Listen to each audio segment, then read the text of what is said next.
Olá, meus amigos. Meu nome é Welton e irei olhar com vocês as principais informações atualizadas da Lupatec. Primeira coisa que nós temos que saber se formos dar uma olhada na Lupatec. Ela é uma empresa que é caracterizada por ser uma empresa em recuperação judicial. Então, essa é a principal característica dela.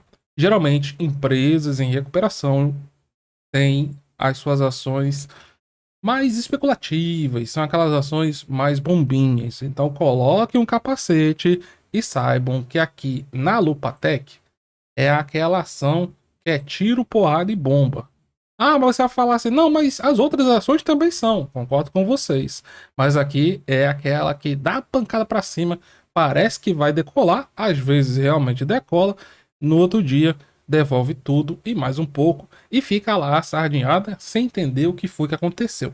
Então é uma empresa de recuperação judicial. Empresas em recuperação judicial, ela é uma empresa que geralmente não tem sua saúde financeira das melhores. Com exceção, é a única exceção que temos na bolsa, é a Eternit. A Eternit ela só está na recuperação judicial para poder gozar até o último momento dos benefícios que ela pode proporcionar.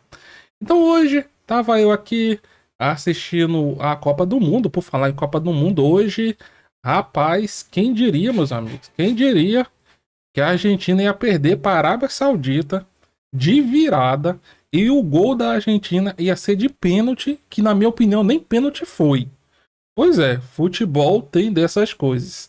E agora o pau tá quebrando entre a França e a Austrália. A França virou, foi virou.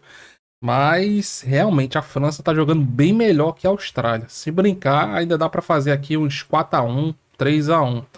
E amanhã seguem as emoções. Teremos aqui Marrocos e Croácia, Alemanha. Ô, rapaz, amanhã, ó, meus palpites, certo? E minha torcida também. Vou torcer para a Alemanha contra o Japão, Marrocos e Croácia, cara. Eu torço pro Marrocos, mas eu acho que a Croácia ganha. Espanha e Costa Rica, vou torcer para Costa Rica. E Bélgica e Canadá, torcer para a Bélgica. Eu tenho uma cisma com a Espanha, não sei porquê. Mas enfim, eu acho que a Espanha ganha aqui. E Bélgica e Canadá, pela lógica, é para dar Bélgica, né? Mas enfim, vamos aguardar. Então tava eu aqui assistindo minha Copa, me atualizando, dando umas operadas. Quando apareceu aqui umas quatro mensagens do Vanderlei. O Vanderlei é assim. Ele manda a mesma mensagem em vários vídeos. Ele sai arrumando aqui. O primeiro vídeo que ele pega, ele copia e cola. É bom porque eu fico atualizado, né? Muitas vezes eu deixo passar algumas coisas batidas.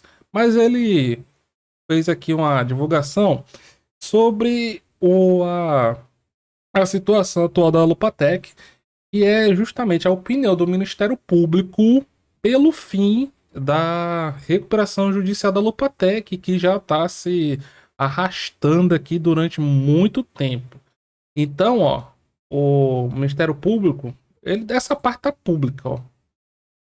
Ele deixou aqui no site, se você quiser consultar a recuperação judicial da Lupatec, essa daqui, ó, esse é o processo de recuperação judicial. Então foi dito o seguinte, ó: com razão, o parquet é Ministério Público, não havendo sentido jurídico na tramitação desse feito por tão longo tempo, no caso é a duração da Lupatec, que vem se arrastando aí há anos e anos, desse modo, necessário um desfecho, ou seja, é necessário que essa recuperação um dia acabe. Assim, deverá o administrador judicial, em 10 dias, essa decisão de hoje, manifestar sobre o cumprimento do plano de recuperação judicial no biênio de fiscalização, ou seja, nos últimos 2 anos. Após, diga a Lupatec, não comprovados o cumprimento dos débitos vencidos durante o biênio, fica a Lupatec desde já advertida da possibilidade de convocação. A recuperanda. O encerramento da recuperação judicial não está condicionado ao melhor cenário tributário à Lupatec. Afinal, a recuperação judicial tramita desde 2015, havendo mais do que suficiente tempo para que pudesse regularizar seu passivo fiscal. E dois, ciência aos credores nominados. Então, o que é que o Ministério Público pediu? Ele falou: olha, administrador judicial, ou seja, o escritório que acompanha a recuperação judicial da Alopatec, verifique se a Alopatec está pagando em dia os seus credores. E essa questão da regularização fiscal ficou aqui divulgado. A companhia ressaltou isso, ó, que ela estava em negociação do passivo junto aqui com os órgãos federais. E ela também disse isso em relação, também disse, né, falou sobre em relação à finalização de sua recuperação judicial. A companhia proveu todas as informações necessárias ao administrador judicial para que este pudesse produzir os documentos requeridos para que o juízo responsável possa avaliar o encerramento do processo. Desta feita, o administrador judicial apresentou nos autos o quadro geral de credores provisório atualizado. Aqui são os credores que a companhia tem que pagar e como é que está o pagamento. E o relatório circunstanciado, no qual submete os fatos ao juízo com vista ao encerramento do processo. Houve manifestações favoráveis do Ministério Público ao encerramento da recuperação judicial da companhia. E com a Lei 14.375 de 2022, a Alopatec iniciou tratativas junto ao Fisco Federal visando a negociação de transação individual, contemplando os novos benefícios previstos em lei, que, se concedidos, teriam impacto relevante na reestruturação da companhia. Tendo em vista a correlação existente com o processo recuperacional, os elementos pertinentes foram cientificados ao juízo da recuperação judicial. Então a gente fala, olha, nós estamos aqui em tratativas, tentando pegar alguns descontos aqui federais com nossos impostos, e isso aqui deve contribuir com a nossa situação financeira. Mas qual é a situação da Alopatec, jovens? A situação da Alopatec é uma situação complicada. O principal negócio da companhia são válvulas. Ela também atua aqui com cabos para o setor naval. Então, a situação dela já teve muito pior. Ela tá conseguindo aumentar a sua receita. Se pegarmos aqui no acumulado do ano passado, ela tinha acumulado nos 9 primeiros meses uma receita de mais ou menos 63 milhões de reais. E agora atingiu 84 milhões. Só que o problema da Alopatec é um problema de geração de caixa. Ela tem que recorrer constantemente a empréstimos. De acordo com o resultado da companhia, ela terminou aqui com a carteira de pedidos de mais de 57 milhões de reais com contratos fechados. E sem contratos fechados, mais de 76. Só que aí, quando você vai para o EBITDA, que é o que vai medir o resultado operacional, você vai ver aqui como não tem um dos melhores EBITDAs que poderia ter. Vamos pegar aqui, ó, EBITDA da companhia.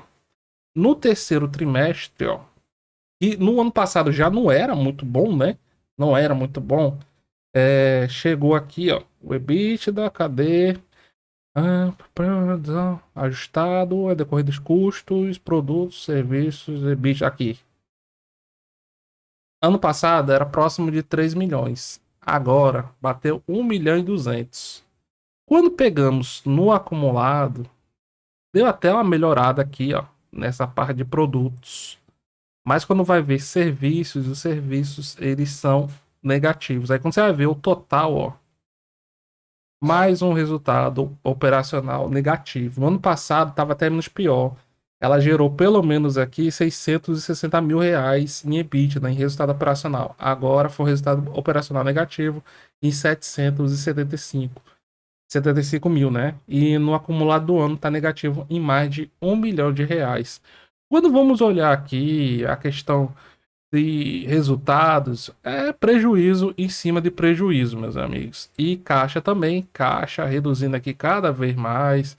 A companhia, ela não gera caixa. Essa é a dificuldade dela, certo? Então, vejo que não é uma empresa sólida para você operar. Qualquer indicador que você pegar da Alopatec, você vai ter uma ideia clara de qual é a situação dessa empresa. Então, ela é aquela empresa de pancadaria. Só entra quem gosta de confusão. Ah, mas a recuperação judicial dela não dá para cá, não está para acabar. Ela vai decolar. Só que lembrem-se, essas notícias são pura especulação. Então, se você pegar de ontem para hoje, sem esse anúncio, né, as ações já deram uma subidinha boa. Em 2 dias, o papel subiu aqui, ó, 44%. 44%. E ela é bem característica dessas ações, ó, especulativas. Movimento de forte alta, movimento de forte queda. Esse gráfico aqui abaixo é o gráfico de volume financeiro. Veja como o volume ele sobe bastante, ó. Candles bem grandes, depois eles diminuem drasticamente, ficam candles bem pequenininhos. E tem momento aqui, ó, que mal dá para ver os candles. Por quê? Bota muito dinheiro de uma hora para outra, especulam, lucram e saem vendendo os ativos e abandonam e vão procurar outros papéis. Então tome cuidado, é uma empresa e eu acredito que ela tem um potencial de recuperação, mas ela tem um potencial. Toda empresa que tem potencial, que não é, você tem que tratar ela com mais cuidado. Se você é um cara mais prudente, fica longe. Se você é um cara que gosta de pancadaria, ir devagarzinho, ir com parcimônia, sem muita sede ao pote, deu certo? Não seja olho grande não, meus amigos. Em bolsa, espera cair, espera outra oportunidade. Lembre-se que o mercado aqui tá um mercado meio pesado. Hoje os nossos principais índices estão para baixo. Ibovespa queda de 1,4, índice futuro chegou a bater lá 2% de queda, agora tá 1,7. E o mercado tá meio doido, tá meio doido. Esse é o momento, na minha opinião, de focar mais nas empresas sólidas, empresas que pagam bons dividendos e esperar elas em regiões mais baratas, mais descontadas. Dá para investir nessas bombinhas como o Lupatec? Dá, mas como eu falei, com paciência, usando capacete, colete à prova de balas e indo com cuidado.